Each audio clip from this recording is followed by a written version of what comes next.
Saudara Komandan Peleton Batalion Yonif Teritorial Pembangunan 834 Wakangamere jadi saksi sidang kasus kematian Prada Luki di Peradilan Militer 315 Kupang. Keluarga Prada Luki melaporkan saksi kepada Komandan POM Kodam Udayana atas dugaan pemberian keterangan palsu, pelanggaran disiplin dan kode etik di persidangan. Saksi ikuti lafal sumpah yang saya ucapkan ya. Komandan Peleton Batalion Yonif Teritorial Pembangunan 834 Wakangamere jadi saksi dalam persidangan kasus kematian Prada Luki Namo di Peradilan Militer 315 Kupang. Saksi bilang Prada Luki dianiaya oleh dua orang yang tak dikenalinya. Saksi merupakan Letda Infanteri Lukman Hakim Oktavianto yang merupakan Komandan Peleton di Batalion Yonif Teritorial Pembangunan 834 Wakangamere di Kabupaten Nagekeo, Flores, Nusa Tenggara Timur. Batalion itu merupakan tempat Prada Luki Namo berdinas.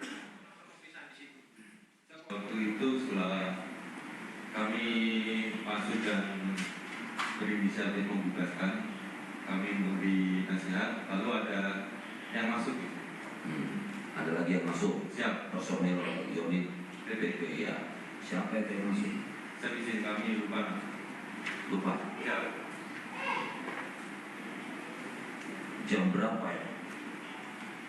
Siap. Sekitar lebih dari jam 9. Apa yang dilakukan oleh yang masuk itu?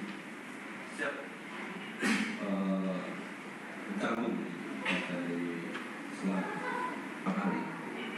Siap. Untuk berapanya kami lupa. Siap.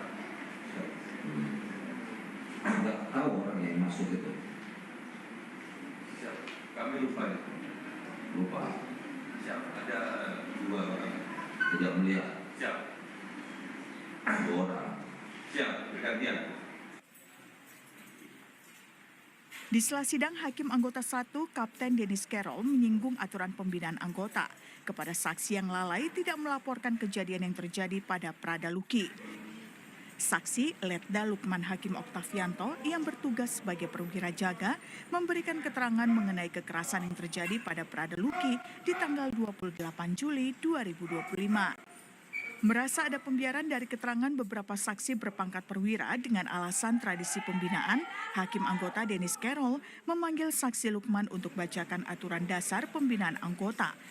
Yang isinya, proses pembinaan tidak ada unsur kekerasan yang mengarah pada penyiksaan, pelanggaran HAM hingga kematian. Di Satgas TNI AD tidak berlebihan, hindari tindakan kekerasan yang bersifat menyiksa serta bertentangan dengan tujuan penyelenggaraan tradisi satuan. 2. Hilangkan segala bentuk giat tradisi satuan yang menyimpang dari ketentuan hukum dan melanggar hak asasi manusia atau menjurus tindak kekerasan yang dapat menimbulkan korban jiwa.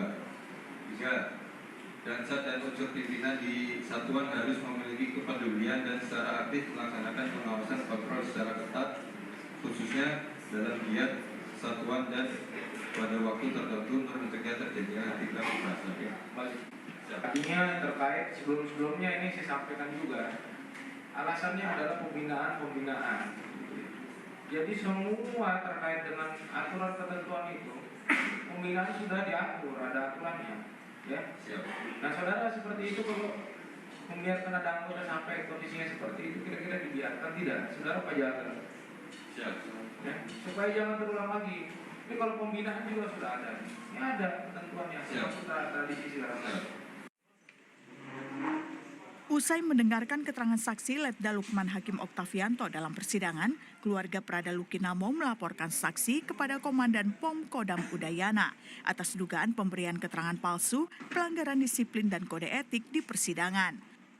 Kuasa hukum keluarga almarhum Prada Luki Namo menyebut laporan ini dilayangkan menyusul dugaan pemberian keterangan palsu dalam persidangan, meskipun telah bersumpah sebelum sidang dimulai.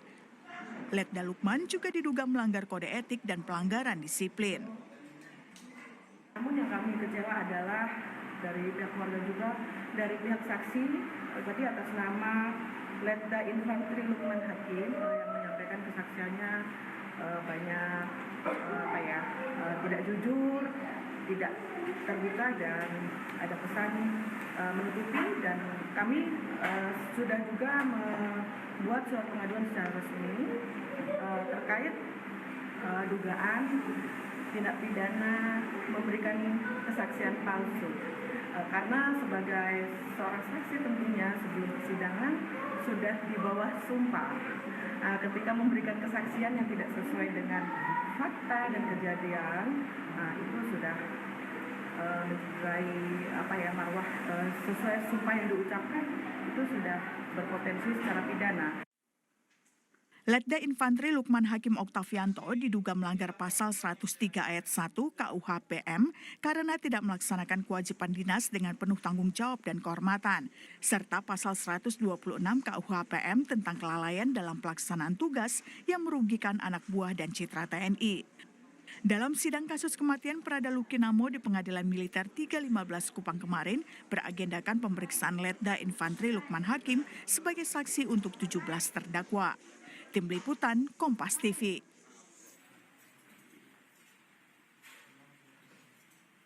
Saudara Ibu Prada Luki Namo meminta Komandan Batalion serta Dokter Perwira di Batalion Yonif Teritorial Pembangunan 834 Wakangamere, Nagekeo Flores, Nusa Tenggara Timur bersaksi di muka sidang. Hal itu disampaikan Ibunda Luki di sela sidang pembuktian dengan agenda keterangan saksi hari ini.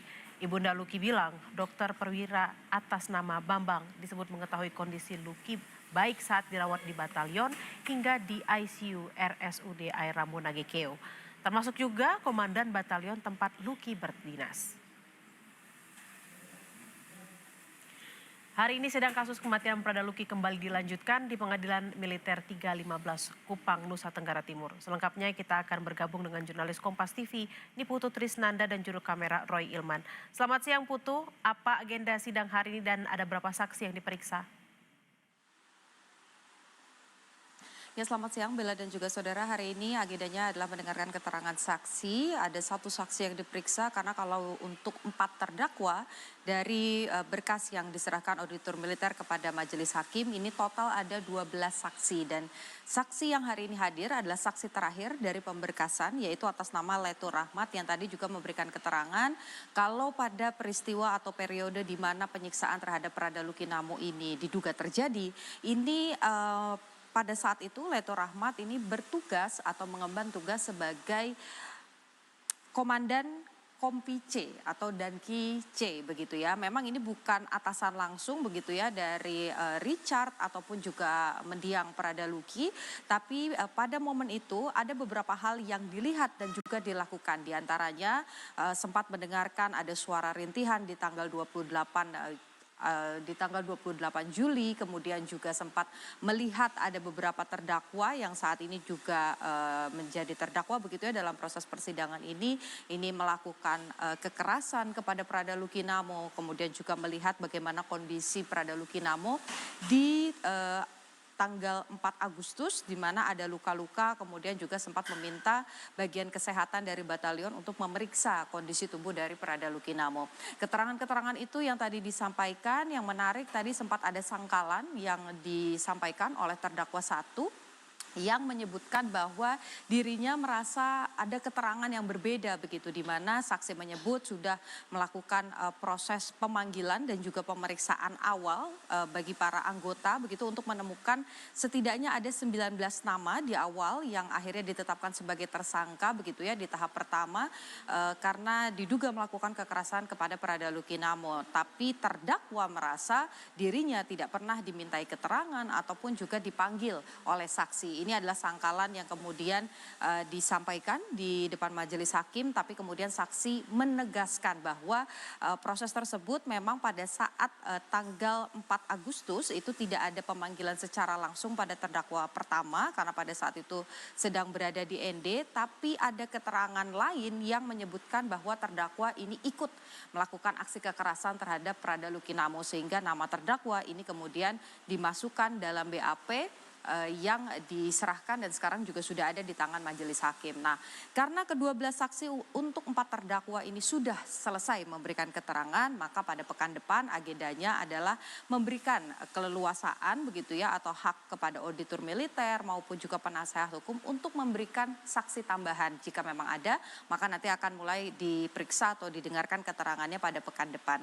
Kalau dari pihak keluarga ada beberapa nama yang diminta untuk dihadirkan ke ruang sidang sebagai saksi tambahan.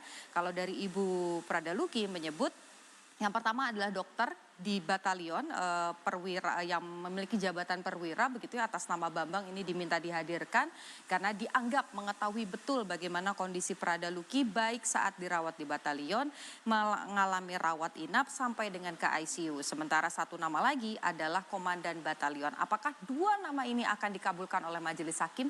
Kita saksikan pada pekan depan karena pekan depan masih ada sidang untuk 3 berkas yaitu hari Senin untuk 1 terdakwa Ahmad Faisal, kemudian hari Selasa untuk 17 terdakwa dan hari Rabu ini untuk 4 terdakwa. Kembali ke Anda, Bella. Baik, sidang akan dilanjutkan pada Senin pekan depan dan terima kasih atas laporan Anda jurnalis Kompas TV Niputu Trisnanda dan juga Roy Ilman langsung dari Kupang, Nusa Tenggara Timur. Selamat bertugas kembali. Kita ke sorotan lain, Saudara. Menteri Keuangan Purbaya Yudi Sadewa sidak ke Pelabuhan Tanjung Perak, Surabaya, Jawa Timur. Purbaya meninjau langsung tugas dan layanan Bea Cukai. Dalam akun resmi media sosialnya, Menteri Keuangan Purbaya didampingi Dirjen Bea Cukai Jaka Budi Utama melihat proses pemeriksaan fisik barang ekspor impor secara saksama di Pelabuhan Peti Kemas Tanjung Perak, Surabaya. Sidak dilakukan untuk memastikan tata kelola ekspor impor berjalan sesuai ketentuan, termasuk memperkuat sistem pengawasan di lapangan. Sebelumnya, Saudara, pada 13 Oktober 2025 lalu, Menkeu Purbaya juga sidak ke posko Bea Cukai di Pelabuhan Tanjung Priok, Jakarta Utara untuk memastikan kinerja dan pengawasan di pintu utama arus barang ekspor impor Indonesia. Kita habis itu ke lab juga. Jadi waktu periksa kontainer ada yang menarik tuh, harganya kelihatannya kemurahan. Nanti kita akan dicek masa harga barang sebagus itu cuma $7 di marketplace 40-50 juta.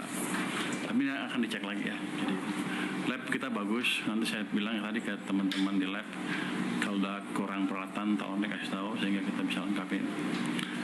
Tadi juga saya lihat pengoperasian container scanner baru 2 minggu rupanya dipasang, lumayan bagus walaupun belum sempurna. Saya pikir itu akan memperbaiki dan mempercepat kemampuan pengecekan barang para pegawai Bea Cukai di sana. Nanti itu kan IT base, saya akan tarik ke Jakarta juga sehingga orang Jakarta bisa lihat langsung apa yang terjadi di lapangan. Di tengah pesatnya perkembangan musik digital dan pop modern, komunitas jazz Kampung Timur di Balikpapan berkomitmen melestarikan musik jazz. Lewat live performance dan jam session, para musisi muda berkolaborasi mengenalkan jazz pada generasi masa kini. Lebih lengkap usai jeda di Cerita Nusantara bersama rekan Harjuno Pramudito.